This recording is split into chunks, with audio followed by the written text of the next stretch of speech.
इंसान अपने अंदर के ऐबों को, अपने गुनाहों को जरूर देखे और देख के छोड़े ना, बल्कि उन गुनाहों को छोड़ दे तो परम पिता परमात्मा के दर्श दीदार नूरी सुबरू में जरूर होते हैं। इसमें कोई शर्माने की बात नहीं है और ना ही अपने बारे में हीन भावना लाने की जरूरत है, क्योंकि कोई भी दुनिया का आदमी नहीं है जिसके अंदर विचार ना चलते हों, और बुरे विचार ज़्यादा चलते हैं, अच्छे विचार कम चलते हैं, इसमें भी कोई दो राह ही नहीं। लोग नेगेटिव ज़्यादा सोचते हैं, पॉजिटिव कम सोचते हैं। बच्चा कहीं भी जा रहा है, उदाहरण के तौर पे एक बच्चा हवाई जहाज़ या जहाज़ में सफ़र करता है तो उसकी माँ डरती है और बुरा सोच लेती है, क्रैश ना हो जाए, फलाना हो जाए, ये ना हो जाए। वो ये भी तो सोच सकती है कि अगर वो कार के द्वारा, गाड़ी के द्वारा जाता तो 10-12 घंटे, 15 घंटे, 20 घंटे लग जाते, कितना खज्जल खुआर होता, चोट लग जाती, और अब घंटे 2 घंटे में वो वहाँ पहुँच जाएगा। पॉजिटिव भी सोचा जा सकता है, लेकिन नहीं, लोग इस तरह की बुरी बातें सोचते हैं, इस तरह के बुरे ख्यालात आते हैं।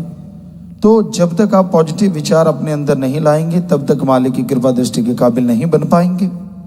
और ये पॉजिटिव विचार किसी के लाने से नहीं, आपके खुद के लाने से आएंगे, और लाएगा परम पिता परमात्मा अल्लाह वाहिगुरु राम। तो आप सुमरन करें, भक्ति इबादत करें, ताकि वो बुरे विचार आपके अंदर से हट जाएं, अच्छे नेक विचार आने लग जाएं, और मालिक की कृपा दृष्टि आप पे बरसनी शुरू हो जाए। तो इसके लिए आप सेवा कीजिए, सुमरन कीजिए, मालिक से मालिक को मांगते हुए आगे बढ़िए, तो यकीनन आप मालिक की कृपा दृष्टि के काबिल बनेंगे। जब इंसान ओवर स्मार्ट बनता है, पीर फकीर की बात नहीं मानता, अल्लाह मालिक प्रभु परमात्मा को कण कण में, जर्रे जर्रे में मौजूद नहीं मानता, जब वो यह मान लेता है कि उसको कोई परवाह नहीं, उसको कोई नहीं देख रहा, उसका मालिक देख ही नहीं रहा, तो फिर वो गुनाह करने शुरू कर देता है। और जब वो गुनाह करता है, शुरू में उसे कुछ महसूस नहीं होता, थोड़ा महसूस होता है राम नाम लेने वालों को कि वो बुरा कर्म क्यों कर रहा है, वो हुक्म से बाहर क्यों जा रहा है, थोड़ा एहसास होता है। पर जो उनको गलत रास्ते पे लेके जाते हैं वो वाह करते हैं, उंगली लगाते हैं, शाबाशी देते हैं, कोई फर्क नहीं पड़ता, ये देखो, वो देखो, फलां को देखो, उदाहरण देते रहते हैं। और वो आदमी बुरे कर्मों में और आगे बढ़ता है और आगे बढ़ता है, और एक दिन उन बुरे कर्मों की वजह से ऐसी मार पड़ती है, कहीं तो चारपाई से नहीं उठ पाते, किसी के कोई परिवार में ऐसी परेशानियां आ जाती हैं। तो बुरा कर्म नहीं करना चाहिए, क्योंकि बुरे कर्मों का लेने का देना पड़ेगा ही पड़ेगा, इस जहान में, अगले जहान में। तो आप ओवर स्मार्ट मत बनिए। वो हर पल की खबर रखता है, उसे पल पल की खबर है, सब जानता है वो, लेकिन वो दया का सागर है, रहमत का दाता है अल्लाह वाहिगुरु राम। वो इंसान को मौके देता रहता है कि बच्चा बुरे कर्म छोड़ दे, बुरे कामों से परहेज कर ले, अब रुक जा, अब रुक जा, अब रुक जा। वो अपने संतों के द्वारा, पीर फकीरों के द्वारा जीवों को चिताता रहता है, रोकता रहता है।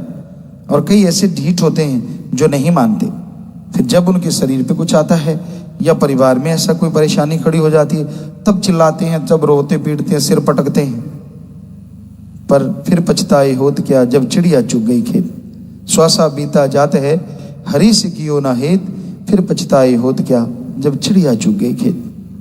फिर पछताने से कुछ नहीं होता, क्योंकि पहले तो माना नहीं, पहले तो जवानी के जोश में, या अपनी खूबसूरती, या अपनी अकल कि मेरे में बहुत ज़्यादा अकल है, मैं बड़ा समझदार हूँ, इत्यादि इत्यादि इत्यादि तरह तरह की भावनाएं अंदर आती हैं। और मन जालिम अपने सदगुरु पीर फकीर के वचन नहीं मानने देता, मालिक से दूर करता चला जाता है।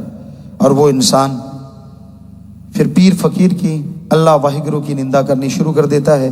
उसको लगता है मेरे में दिमाग बहुत है, मैं बड़ा अकल वाला हूँ, मैं तो मालिक को भी बेच सकता हूँ, मालिक को भी भरमा सकता हूँ। पर वो दया का सागर है, सबकी देखता है, हंसता है, चुप हो रहता है। पर संतों द्वारा वो आगाह जरूर करवाता है, चेतावनी जरूर देता है कि बच जाओ भाई, बुरे कर्म छोड़ दो, मत करो बुरे कर्म, क्योंकि बुरे कर्मों का लेखा जोखा एक दिन भोगना पड़ेगा, और ये अकल, ये दिमाग धरा धराया रह जाएगा। कई नहीं मानते, उनको उतना ऐसे ही है, कुछ नहीं होता, करते रहो जो मर्जी, जो दिल में आए। तो फिर संतों को बाद में दोष मत दीजिए, जब आप अपने कर्मों का फल भोगेंगे जब आप दुखी परेशान होंगे, जब आप अपने पाँव पे कुल्हाड़ा मार रहे हैं, कल को लंगड़ा के चलेंगे तो उसके आप दोषी हैं। इसलिए पीर फकीर की बात को सुनो, अमल करो, बुरे कर्मों से परहेज करो, रोजाना 5 मिनट सुमन करो, कम से कम एक अलग से, और उसमें ये सोच के सुमन करो, मालिक मेरे में जो अवगुण है, मेरे में जो कमियां मुझे दिखा दे और इतनी हिम्मत बख्श कि मैं दूर कर दूं।